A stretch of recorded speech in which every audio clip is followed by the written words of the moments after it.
So, why do we propagate? Anybody grow stuff around? Somebody was growing aloes. Bob, you were growing aloes. Anybody else do any propagation at home? Oh, yeah. What do you do? Whatever cuttings for myself. So you do cuttings, okay? Anybody else? Oh, my succulents. You do cuttings, okay? Wildflower seeds. Dividing the, like you divide your mint or? So division, very good. What did, somebody said seeds. Seeds. You do seeds. So we all do propagation. We're all propagators, okay? And basically what I'm going to be covering tonight, or today I should say, is a few different methods. Basically there's sexual and asexual reproduction or propagation that we have, that we talk about in horticulture.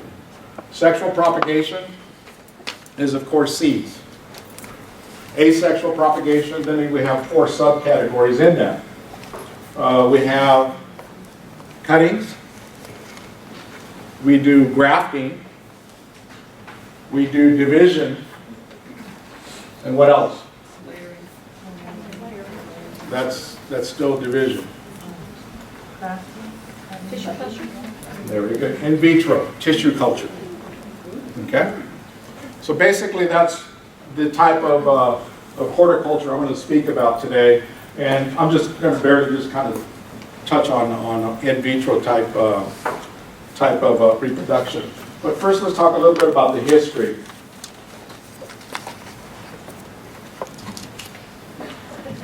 So why do we propagate? Well, historically, we do it for food. That was the main reason. Okay? Clothing, timber, someplace to live, and pharmaceuticals. And I don't know if you can see this photograph very good. In this case, this has a double meaning to it. It shows a glass of wine, which is kind of medicinal. In my opinion. But in history, one of the main things that would occur once man developed a way to ferment and develop beer and wine, that has also been very much of a driving force in agriculture. Why is that? Anybody have any idea? Demand, yeah. Water. Water throughout the world has never been that great. You know, Sparkless doesn't run around in the caveman days and stuff and deliver water. Okay, so a lot of the liquids were of alcoholic in nature. Not as strong as they are today, but nevertheless, that was the case. So these are the main reasons we propagate.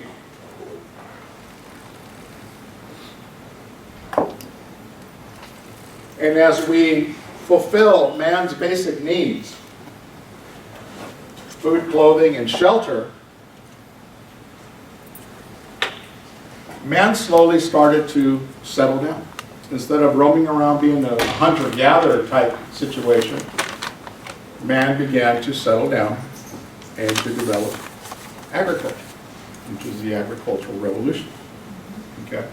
And as he settled down, he began to learn from nature, started watching, looking at things and saying, what the heck's going on here? How does this plant grow? Can I duplicate that? So slowly but surely, he began to look at crops, and then they began to collect the seeds and began to sit around and grow these crops throughout the years. And with time, most of this stuff was done by seed. Okay? We began to get what? What happens when you have sexual reproduction? Look at all you guys in here. I don't think there's any clones in here, right? Right. So they have seed propagation, sexual propagation. You introduce a wonderful thing, which is some mixes. And you get some wonderful changes, some variations. And that's really what the seed kingdom is all about. There's always going to continue. It's an evolving thing. It's always going to continue to do its thing as far as variations in that. I mean, and then you end up with these areas, for example, that are closed off for whatever reason. And you get some unique characteristics in the plant. One of my favorite plants, for example, is the bird of paradise. Okay, the bird of paradise in San Diego is like a weed. You throw it behind your shoulder, wherever it lands, it grows, even if it's on concrete, right? Okay. However, the color of the flower has never been my favorite. Orange, some people like orange. It's not my favorite color. So years ago, through nature, down in the Cape of Africa, there was a variation that occurred, and that bird of paradise developed a yellow flower. Okay. So today it's kind of referred to as Mandela's gold, but that bird of paradise is very indigenous to that area, very small area down there. Has anybody ever been to the Cape? Yeah, little area down there, pretty cool. And so it developed this characteristic, and you'll find that in the seed kingdom. Certain areas, mountainous areas, desert areas, whatever it might be, where they're isolated and they don't get the mixing, they develop these pure characteristics, and that just happens to be one of them. So that's one of the things that happens when you have seed propagation by seed. So propagation, sexual propagation, excuse me, is the most effective way that we as humans can propagate plants. And it starts out with, of course, agriculture. Everything they do in agriculture, for example, is by seed. Okay? Corn, soybean, wheat, whatever it is, it's all grown by seed. It's only been in the last, 10, 15 years or so, that they've really gotten kind of mad at the farmers and said, hey, Mr. Farmer, every year you plant corn, and then you store some of that corn, you save some of that corn that you grew for the next year's crop, right? So we would always save a little bit and save it for the following year. What is happening now? Well, that's a company. That's not what's happening. What's happening? Okay. What happens is they've got one year seeds. So you got corn, which you planted. So you say, hey, I want to save some for, this is great corn, by the way. So I'm going to save some for next year. So you plant your seeds for next year, and what happens? They don't grow. Nothing. Kind of like what happens with Mother Nature. What happens when you plant sweet peas? First year, what? Beautiful, right? Whatever the package says is what you get. Am I correct? Yep. What happens year number 2? Birds back. Fewer. Sometimes fewer, but no. They start to rebirth. That hybrid gene begins to lose its potency, and all of a sudden, what was supposed to be a pink one turns into a white one. What was supposed to be a purple one turns into a white one, right? Yeah, you'll get some coloration still, but not. And over the years, if you have second, third, and fourth generation, because you're saving your seeds, they begin to revert. And a lot of plants are like that. Okay? And that was a Monsanto, by the way. So these are the things you want to keep in mind. But agriculture is really the driving force there. Let me go back a little bit. And I brought some samples, and I'm just going to pass them around. In agriculture and in art, let me kind of go back a little bit since I'm a little bit out of sync here. Once we have our needs met, we've got food, we've got clothing, we got shelter. Life is good, right? So what do we start doing? Decorating. We start having fun. We start bringing in orchids and whatever, right? So that industry is ours. That is the horticulture industry. And I brought 2 samples of what we grow from seed for the public at large. On the one hand, veggies. Right now, vegetables are the in thing. Which one's this one here? Big beef. And in the vegetable area, what is very popular right now? Well, tomatoes, yes, but what else? Kale. Hybrid? The different types of heirloom tomatoes. Those old, you know, nothing is new. Old-fashioned becomes new again, you know. So everybody's into the old tomatoes. So a lot of the heirloom varieties of plants, especially the edibles, when we're talking about peppers, we're talking about tomatoes, and things of that nature are becoming more and more popular. We want more stuff, right? In spite of taxes and everything, we want more stuff. So we want to have more stuff. And then, of course, we start decorating with beautiful plants, little petunias. And a couple of the things that occur, talking about hybrids, is, and I'll give that to you. As you can see in this little tray here, what's interesting about that tray? It's mixed. What else? Several from in one. Real tiny. At this stage, they're in full bloom. Okay? Back in the day when I started in this business, you would get different trays of stuff. And there might be one or two little flowers on them. Typically, you'd be selling lettuce all the time. You know, people are just, you know, I had to have a beautiful descriptive way of talking to customers because I would have to paint that picture in their mind as to what they were going to get in 3 or 4 weeks or 5 weeks. So nowadays, through genetics, you can do this. Okay. The colors in many of the plants that we offer today are designed to flower at a very juvenile state. And there's a reason for that. And you are the reason for that. Okay? Otherwise you don't buy it. Okay? Color sells. I have a saying at the nursery, you know, to my vendors, no bloom, no room. Okay? I'm not in the lettuce selling business. Okay? So we have to create things that are like that. In addition to that, one of the other elements that is very important to our population right now is that of animals, pets, and things of this nature. The pet business. I wish I would have started a pet store. Okay. The pet business is phenomenal. This is cat lice. And there's a story behind this.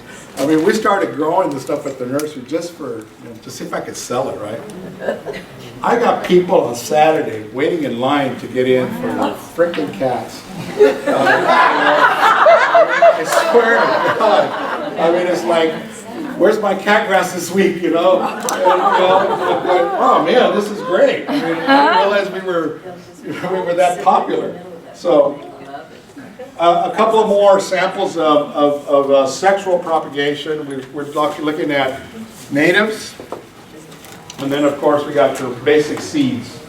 I'll just pass these around. So the seed business, the seed aspect of propagation is huge, okay? Tremendous. And the idea of growing things and the diversity that you can provide, as long as you have the patience, it's great to do that. I love selling seeds. You know, I'm pretty honest and I'm pretty straightforward. The reason I love selling seeds is guess what percentage of those seeds get planted in your house? Less than 50%. But you folks are like a kid in a candy store when you're buying a seed. That's right. And when you walk out of there with 50 bucks worth of seed, my kids thank you because they went to college because of you. And I know you'll be back next year for more. Because you forgot where you put the rest of those seeds. That's right. But the seed business is tremendous. In our industry, the horticulture industry, it is a great way to teach children and introduce them to gardening. Okay, it's phenomenal when they take out a little radish or a little carrot or whatever it might be, in their vegetable garden. It's fantastic. So it's a great way to introduce and kind of work with the younger people on how gardening works, you know, and what are the elements about that. We had a little seminar for the garden club on Sunday, and we had all these children come in and they planted little tomato plants and planted little seeds. And, I mean, you ought to see the faces on these little children. And they're walking around with their little tomato and they're going to be taking home. And that's the idea. That's how we introduce gardening to the younger folks. Okay, so great way to do that. Now we'll get into sexual or asexual propagation. So basically, when you're looking at seeds, one last thing on the slides is typically there is a seed coat on that seed that you obtain, you harvest, whatever you do. And that seed coat could be just a simple little, like a tunic, a little covering, like an onion cover, or it could be very hard. I was talking earlier about birds of paradise. And many times to get those yellow Mandela's gold to Southern California, I have to buy the seed from Christian Bach Botanical Gardens up in South Africa. And they send me the seed, and these things are as hard as can be. So I typically have, we call it scarification. I'm sure you guys read that in your book. And then what's the other one? Stratification. Right. So with the scarification, I have a young lady in the back, and she sits there with a sandpaper and really takes off that coating so that when we plant them, hopefully they'll germinate. And so that's one way to do that. But most of the time, when you buy them in these little packs, typically the idea of soil and water takes care of that.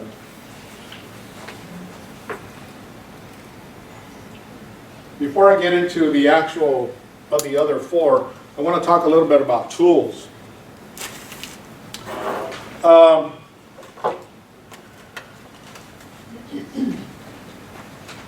If you're going to be serious about this horticulture stuff, be serious about your tools. This little guy here for propagation, for deadheading, anything about the size of a pencil or less is the greatest little shear you'll ever own. And it's the cheapest little shear you'll ever own. It's only 10 bucks. Okay. However, this is called a grape shear. And at school, at the college, I've actually had the folks there buy these so that the students could use them. Because when we go out and harvest wood or harvest cutting material, it is a great tool. It's even better than a regular pruner. Okay. So I'll pass this around so you can look at it. But this is something you want to have in your little. See, the thing about this is plastic. It's what? Okay, plastic. Plastic. Blades are plastic? It's plastic. That's not. Oh, no, the blades aren't. I'm sorry. But yeah, we go through these like, okay. Very nice. Good try. No, that's better. This has got metal inside. Okay. But those break easy. We break those all the These are time. yours, right? No, those are mine. Those are yours. Oh, those are yours, metal? Two brands for you guys to think about. Corona, Southern California native, great, good starter pair of pruners. And they've also done something very wonderful. They've knocked off the #2 Felco pruner. Felco is a Swiss-made piece, very expensive, but very good. Now basically, if you own a Felco, you basically will it to your family members as you go along. Okay? Everything on a Felco shear is, you can change it. You can change the blade, you can change the handles, you can change anything on it. Okay? And so Corona kind of made a similar design, but I didn't have my Felco 2s at the nursery, so I grabbed these, just so you can get an idea as to what the Felco looks like. Okay. Corona makes a very good, they call it a 1/2-inch shear. It's for, I think it's 1/2 inch, no, I'm sorry, it's a 3/4 inch shear. It's a pruner, okay?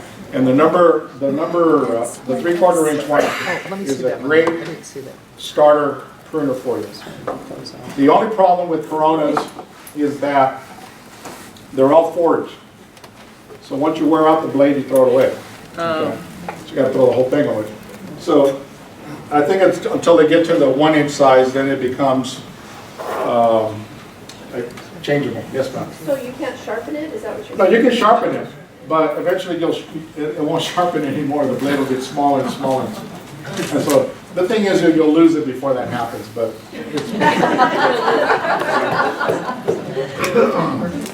a couple of other items is,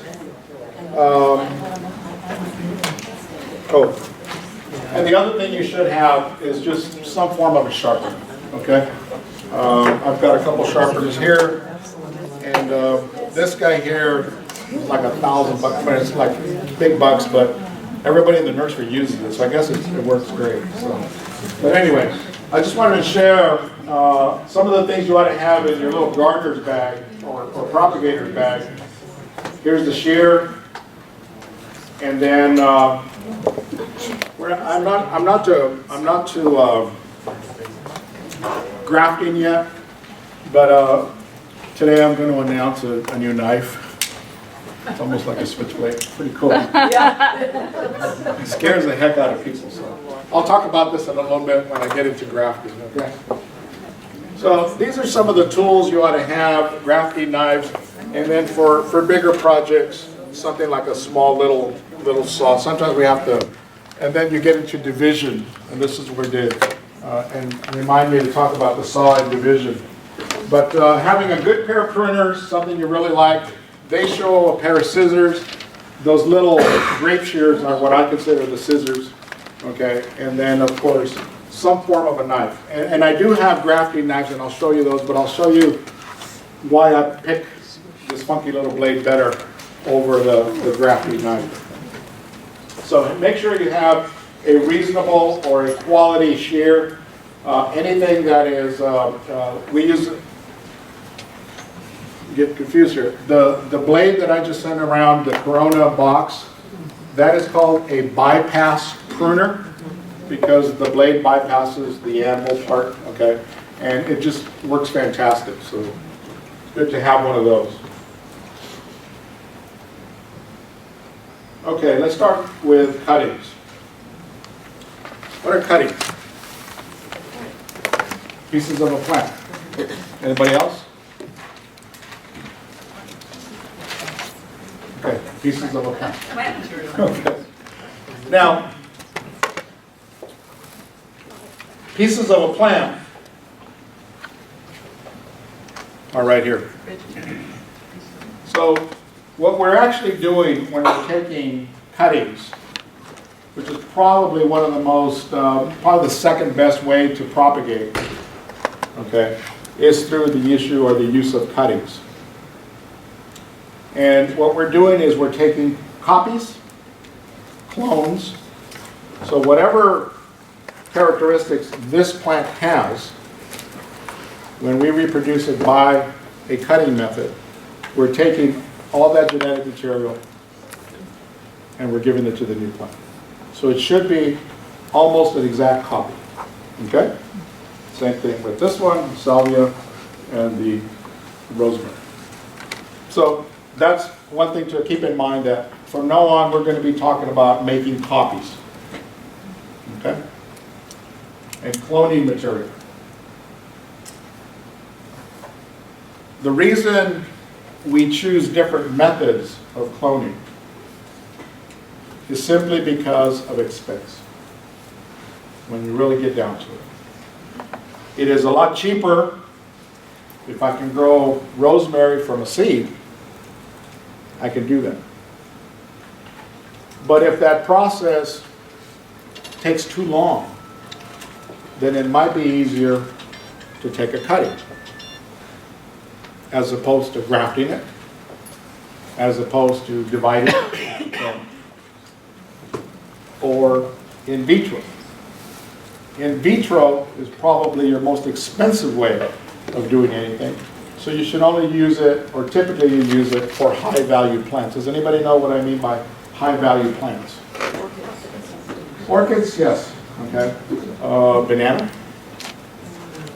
poinsettias, okay? Things that are worth a lot of money, okay? That you can make your money back on them, okay? So when we're talking about, and this is where I always battle with my students, is that we do these trays. And this has taken me years. You see how nice and even they are? The first few years, you know, I'd have a big branch and then another little branch, and I'm going, no, no, no, we don't need that much material. We need nice and clean. So basically, look at this piece of rosemary. Well, that's about 3 inches or so. Okay. All we really need in this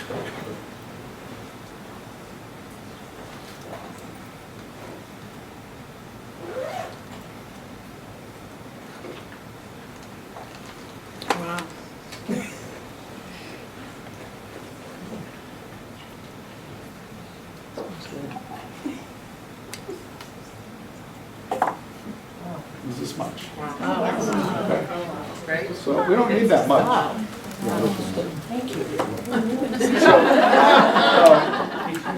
You don't need a lot of genetic material to accomplish what we want to do. Okay? Where's my bigger bone here? Typically, this has some elongated nodes here, different nodes. So it's a little bit harder to do. But normally what I tell my students is 2 in the ground, 1 up above. Sometimes you can't do that because of this, you know, the long distance between the nodes. Okay? If you're doing a tray like this flat, we call these flats. Okay? Or sometimes they're referred to as seed trays. I think I have them in there. Now, just happen to have them. As you can see here, the little screen. Okay, these types of flats are designed to put soil in them, and the soil will not come out the bottom. A little bit will, but not. It won't come out the bottom. So they're designed to grow seeds, cuttings, etc. When you go to a nursery sometimes, you'll see some flats like this, but they'll have big giant holes. And those we call shuttle trays. We shuttle stuff from one point to another, okay? And they're designed to carry other stuff in them. But you'll run across these on occasion. And if you're a grower, if you like to propagate stuff, go to your local nursery, see if they have the ones with the little holes, and grab a bunch, because they're really nice and easy. Now, if you can only have the bigger hole ones, no problem. Get some newspaper, lay it down, throw your soil on top of that, and you're set. It'll still drain. Eventually that paper will break down, but nevertheless you can still use it if you happen to be in a pinch. But these are called flats, seed flats, whatever. And they're made out of plastic, so it's good to recycle them. But you can see that they're only about 2.5 to 3 inches deep. So something like this might be very difficult to stick. And I'm in the business, so I use the language.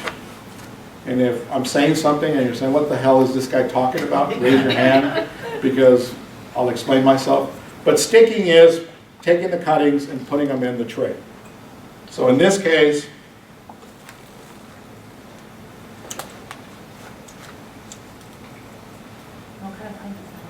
no, it was out there somewhere. So just Looks like a cyanoth or a cistus.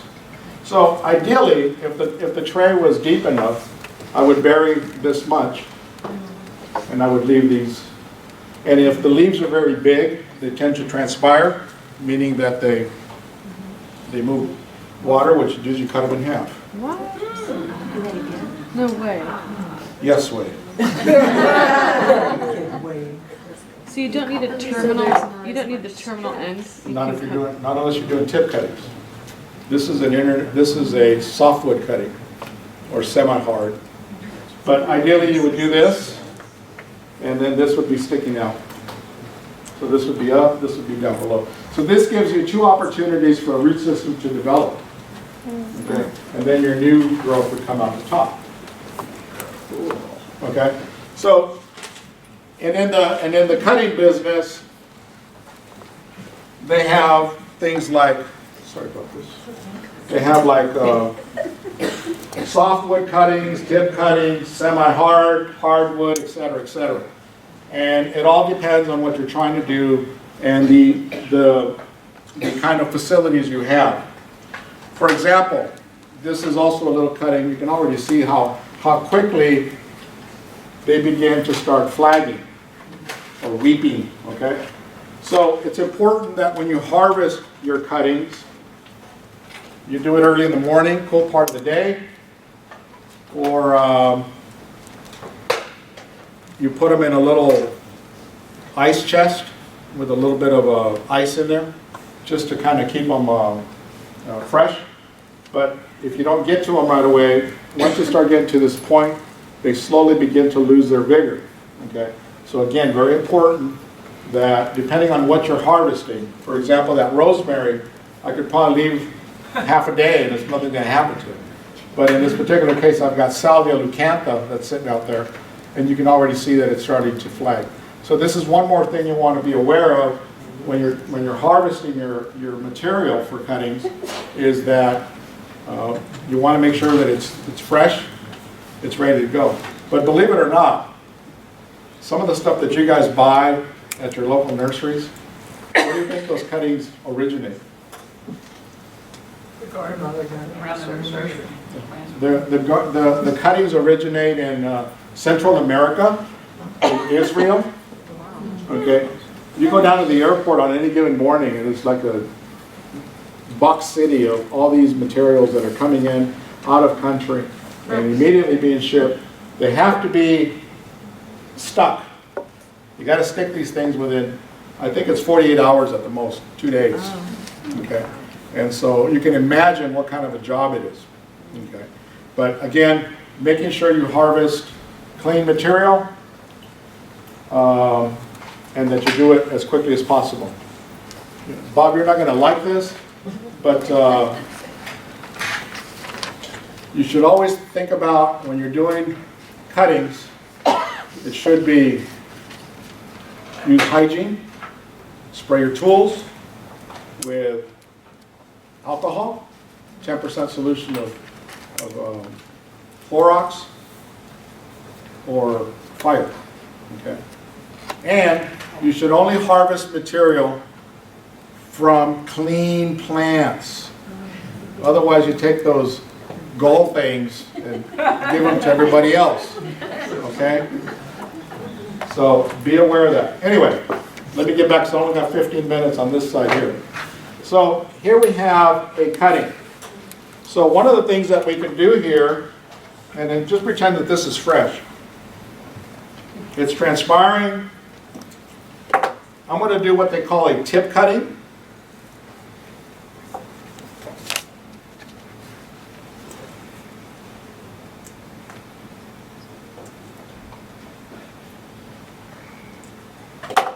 Okay, so here this is the tip cutting. When you do tip cuttings on most plants, okay, the thing to remember is moisture.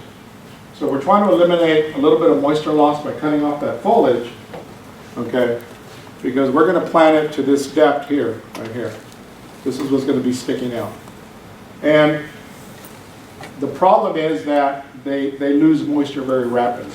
So you have to have a system in place, like a mist system, or unless you're going to go out there every other hour and mist all this stuff.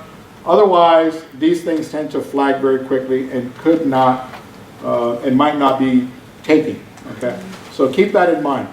Not necessary as much with rosemary, but with something like this, when you do a tip cutting like this, it's very important that you take care of, you handle the moisture loss in this situation, okay? Yes, sir.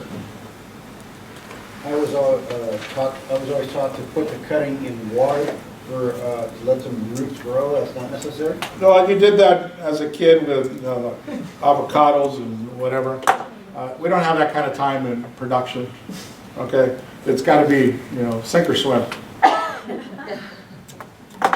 Okay, now we have what we call a semi-ripe cutting.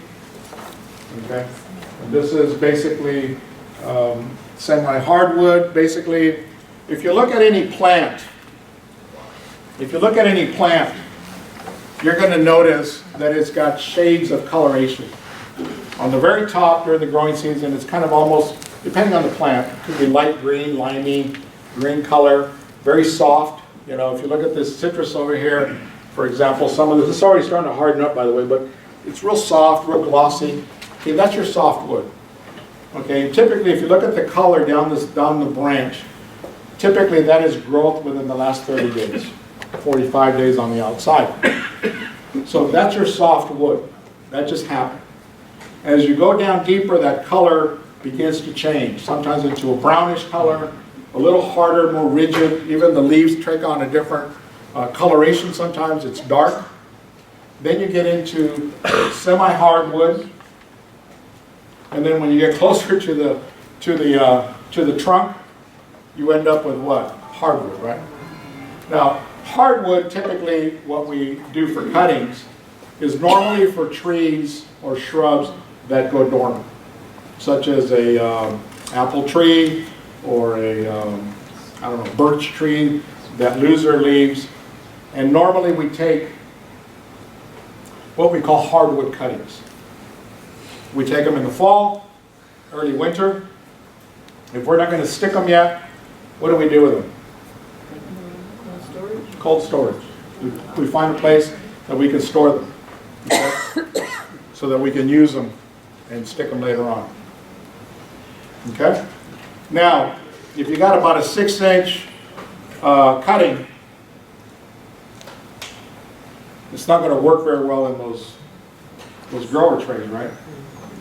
So how do we solve that problem? You can do it pot. Take a 1-gallon pot, fill it up with soil, shove them all in there, and you're done. 10 minutes, okay. All right? Or, if you don't have a gallon pot, get a piece of plastic, preferably black plastic, about, is that 2 feet? Okay? Get some sphagnum moss. Does everybody know what sphagnum moss is? Okay. So lay your plastic, moisten your sphagnum moss over that. Grab all your cuttings, spread them across your little moss thing, and then roll them up. Put a little bow on them, stick them in a corner somewhere. Come back in about a month, month and a half, and what's going to happen? Hopefully we'll have root systems started. Then you can just separate them, put them in different containers, and make some money. Okay? So those are some easy ways to take cuttings and be successful with them. But most importantly is going to be the idea of maintaining some degree of moisture, and then how quickly you take your cutting from the harvest to your containers or to your growing facility or growing apparatus, because that's going to be very, very important to get the best success. The quicker you get it into the soil, the quicker or the better your chances of a plant taking. Okay. Now, somebody mentioned to me dip, you know, root tone and stuff like that. And yes, those are hormones that are designed to develop adventitious roots or develop some form of a rooting, and they are available out there. So you can go ahead and take those cuttings and soak them in a little rooting hormone before you do that, and then go ahead and apply it. It's so funny that the people, as it relates to the rooting hormone, there's a lot of schools of thought. I remember going and visiting a grower up in the North County one day, and they had all these little tiny lids of stuff. And you know, they would dip the cutting and then they would put it in the soil, dip the cutting and put it in the soil. And I'm going, and, you know, I had this is a well-renowned producer of plants. And so I was very impressed that, you know, all the little things that they do. And so I said, you know, can you share with me, or is it, you know, something you don't want as a secret? I said, can you share with me what's in that little lid that they're dipping these plants into? He goes, oh yeah, sure, no problem. I go, well, what is it? He says, it's Miracle Grow. So they were dipping them in Miracle Grow, okay, and they were successful. But typically these hormones are designed to develop a root system, and they do work. But keep in mind that many times it's whatever you feel comfortable with and what you use, okay, that you're successful with, okay. So those are the cuttings that you want to take advantage of. I got a few more minutes still? Yeah. Yep, 7 minutes. Okay. So when I talk to my students, I take it from a different angle. I take it from the angle that normally as horticulturists we're here for business. Not all of you here in this room, but we got to make money. You know, we're not doing this for health and wellness. And so consequently, when you talk about cuttings, and this is where the world of cuttings comes into play. This is called a wire vine. And you can see here, and I'm just going to pass this around. And in this little 6-inch piece of wire vine, I have the equivalent of about, what is it? Can somebody count it? About 10 or 15 plants? 14 plants. At $4 a pop, cha-ching, right? Okay? That's what we got to look at. That's the way we teach our students, because yes, there's one end to be successful at home, and that's fine. But on the other end is if we decide to do this for a living, okay, how do we produce product in the most cost-effective way, in a manner that's going to give us the smallest input. And there is a grower just up the coast here, and their entire business model is based on cuttings. You know how many cuttings these guys generate? 40 million cuttings a year is the end result, and none of them are cheaper than 65 cents. Wow. Okay? So imagine how much money this character makes. Okay, he goes down to the Bahamas whenever he wants. Right? Okay, so that is the idea. You're looking at a very minimal input of soil because he sells them in little cells. He's got maybe about, in terms of lead time, 2 weeks on the outside before they root, and they're out the door. Okay, so the cutting business is a tremendous business, and it's also designed, you're making perfect copies. And one of the things that they pride themselves on at this operation is the cleanliness, the whole hygiene thing. The original plants are only used for a period of time, typically about 3 months, then they're destroyed, and then a new crop of brand new clean plants comes in that are typically based out of a tissue culture lab. Okay. So the whole idea of cleanliness, they're able to produce this on a mass scale. Typically you'll have a room like this with 100 ladies in there, and I say ladies not in a derogatory form, but you guys are the only ones that know how to work. You guys are a bunch of weenies. I swear. I mean, and all they do is do cuttings for 8 hours a day, and it's tremendous to watch. But somebody had their hand up. On the rooting, you dip a plant in, are you worried about contaminating the powder that you put in? No. What you do is you take your powder and you put it in a separate container, and then you don't reuse that container. Once you use it, you discard it. Otherwise, you're contaminating the original stuff. But that's the way you would want to do it. Speaking of that, you said you don't use it. So do you think there's any real benefit? There is, Okay. but You don't bother? if you have other things in place, and I can't reiterate hygiene, cleanliness, to minimize any cross-contamination, The idea of harvesting, if you don't know where the plant came from, definitely.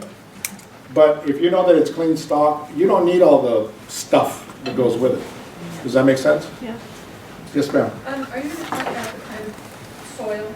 Sure, I could talk about soil, and I will. I didn't know if you Yeah, I'll do it when I come back. Okay. Okay? I need to comment about when 2 weeks are out the door. Is that the average time for almost all cuttings to be able to? You know, when you're growing seeds, it can be, what, I'm sorry? Oh, the question was, is it 2 weeks for cuttings and out the door? And that's probably about right, 2 to 3 weeks max for little babies. Seeds are within a week, and you can ship them out, you know, so it's very fast. And as long as you understand that move through, it's very profitable that way too. 1 minute, anybody else? One last question. Can you talk about how long? In a little while, we got to do divisions. Yes, ma'am. Is there a temperature that's best? Yes, warm. Probably. Typically, they keep the hot houses somewhere in the 80s. Okay, and mist, a lot of mist. So it's like you're walking into a sauna, glasses fog up, and that kind of thing. But yeah, you do need the heat, especially during the cooler months of the year. That's the beauty about Southern California also, is we're on the perfect spot because those factors happen naturally for us. And so our heating bills are less, and we take advantage of that tremendous amount of sunlight we get. So, and that's perfect. Okay, It's time for the break. all right.